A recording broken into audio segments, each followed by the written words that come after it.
What's up, YouTube? This is Gene CRV. I'm here with my CRV again. So the other day I was out driving around town, and unfortunately the transmission started acting up again, kind of slipping and whatnot. So I think Honda recommends that you change out the automatic transmission fluid like 3 times. I only changed it out twice, so I need to change it out again. So I'll be doing that pretty soon, changing out the fluid.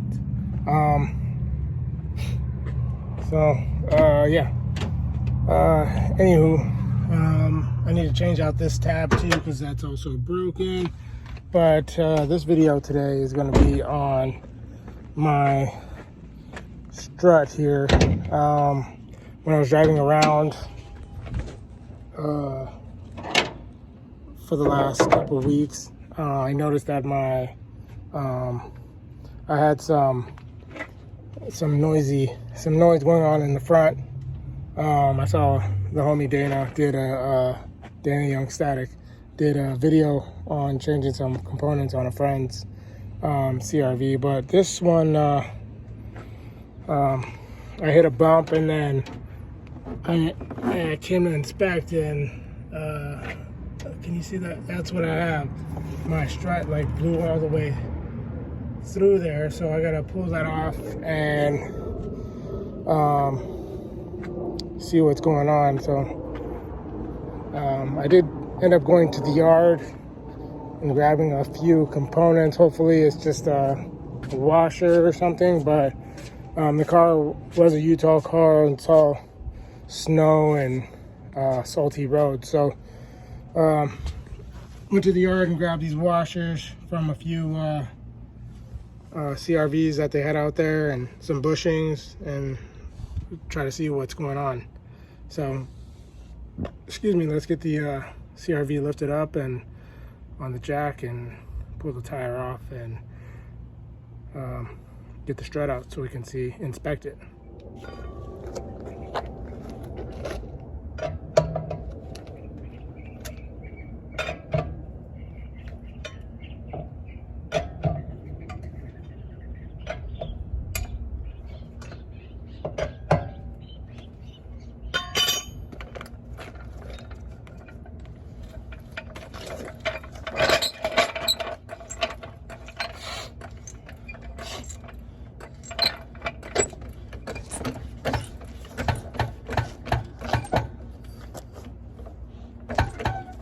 Safety first, remember to use the engine jack stand.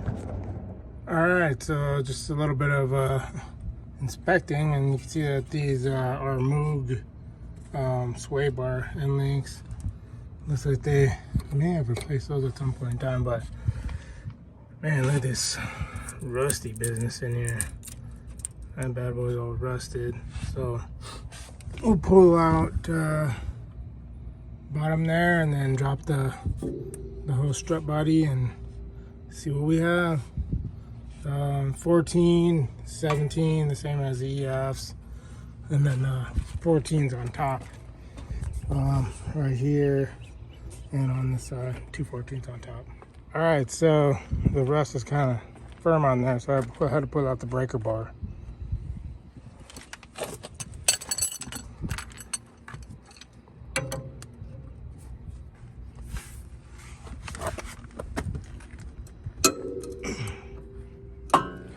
I gotta make sure I lube that up really well and go back on, clean it off.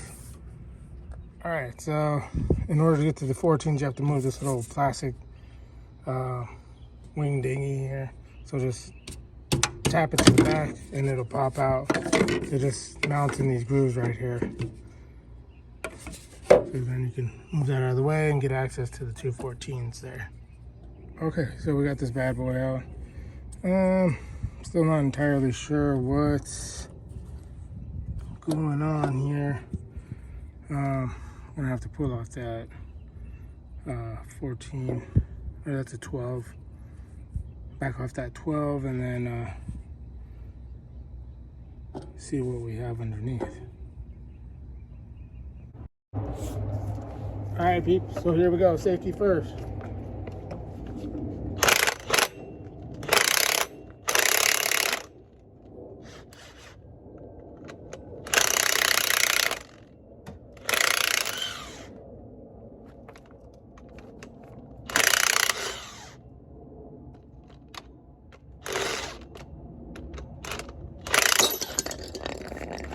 Okay, there it is.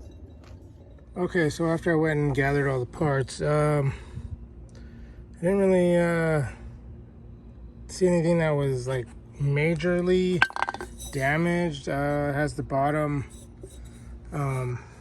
washer down here. It's a little flared, but nothing significant. Of course, this is all corroded and whatnot. And then the bushings were intact. This is the upper washer there. I don't know what the heck happened. All these threads got all jacked. But the only thing is this guy right here, he was kind of split on the bottom. And the top hat sits there. So I'm not sure if it was just too much pressure on him or what. Or if these are even the right struts for this car. So yeah, I don't know why it popped through, just besides that. So yeah, if you guys had the same issue before, leave a comment in the comment section. I'm really curious to know what the heck, because I thought maybe the washer on the bottom or something disintegrated, but yeah, I guess it's just this guy. So we'll replace him. We got one from the yard, and chase these threads here, clean them up a little bit, and put it back in and see what happens. Okay, so I kind of figured out a little bit more of what our problem was. We didn't have this washer on here, and then this is like to maximize that, and then this washer was like sitting down here, way down here. It was pushed all the way down, which this is the same washer, but the hole was like blown wide open. So yeah, we were definitely we didn't have the right equipment on there. Whoever installed these what are these, KYBs, they forgot to put the washers on there. So glad we figured out a problem, and yeah, I'll probably end up replacing these struts at some point in time, but not today. All right, so I'm just chasing the threads here. It looks like a M10 1.25, which is the thread pitch. So try to clean these up. All right, so I did clean up these threads a little bit. I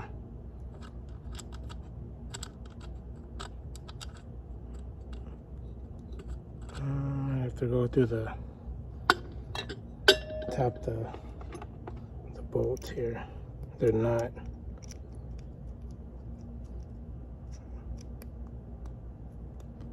All right, so I was able to clean up the threads a little bit. It's not everything that I wanted, but it's all right. So this is my 40-piece Pittsburgh tap and die set, metric, from Harbor Freight. Next, we're gonna compress this spring, otherwise we won't be able to get it back on the strut. I'm using the old handy dandy OG spring compressor here.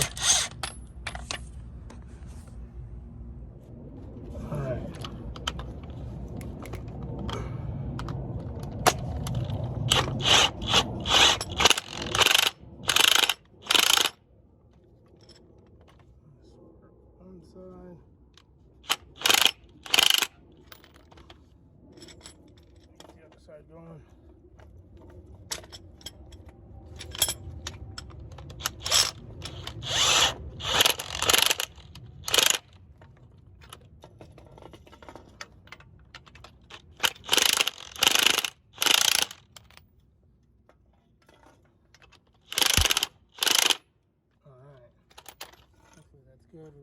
safety. This is compressed spring, and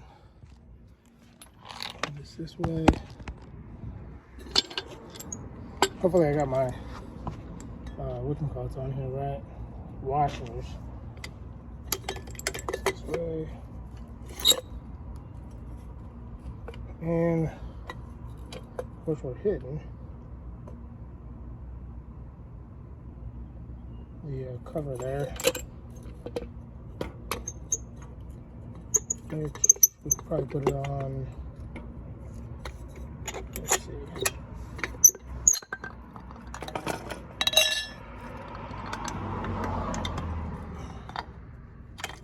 There. Put our cover back on.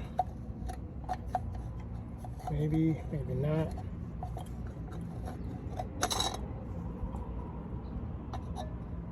Yeah, it's kind of lame. I need to give me a new spring compressor because the OG one doesn't work 100%.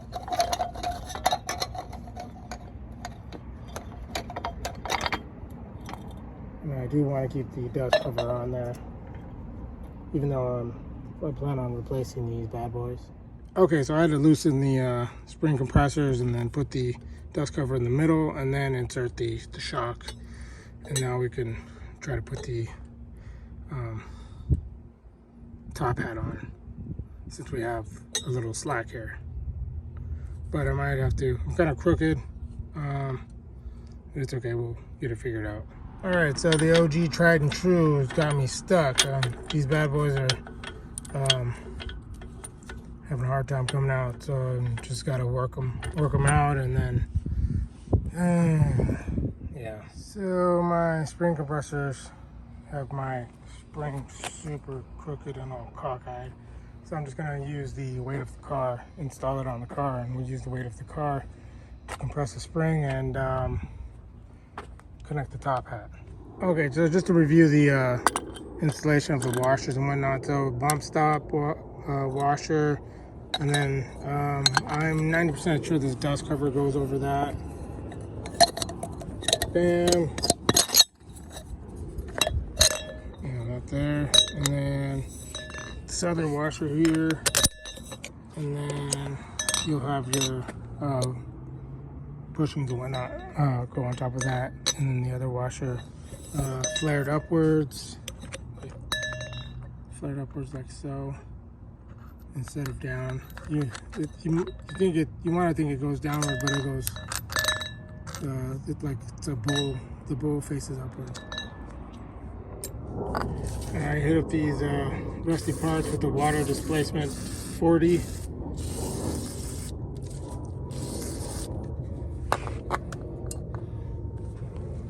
And we'll get these parts in. All right, and then remember to line up that little slot there. Bam, and slot when installing. All right, so I pulled out the OG spring compressors and got the spring compressed and got it back in here. I did learn something new. I do need a newer spring compressor because this is not really that efficient. I need the newer spring compressor with the jack, and yeah, make this job a lot easier. I saw one on they range from like 150 to like over $1,000. So let's get this back in. I'm not feeling too great about this dust cover. It's not sitting right. Yeah, I've got to do a little bit more research on the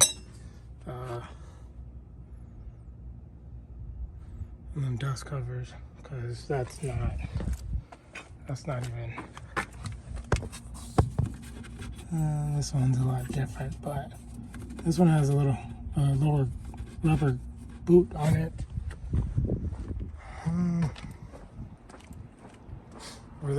That one's just clanking all around, and this guy he's in there pretty solid.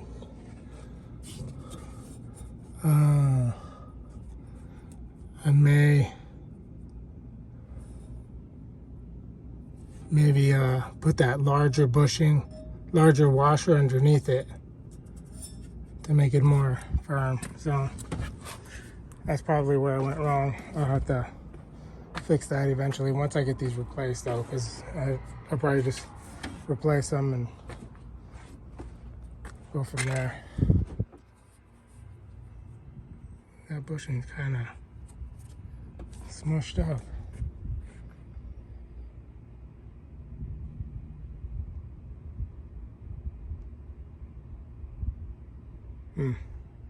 Yeah. All right.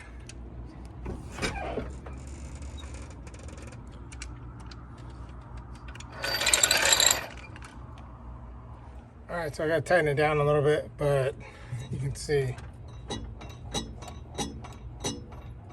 little bit of movement there. Hopefully that's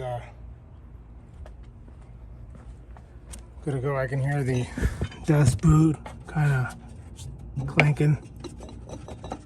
It's pretty firm in there though. Ain't going nowhere. All right, peeps. I hope this video helps somebody out there. Thank you for watching. Thanks for supporting the channel. Hope everybody's doing well out there. Take care of yourselves. Take care of that mental health, and be productive. Do progressive things. Don't forget to like and subscribe if it helped you out. Keep the RD1s on the road. Peace.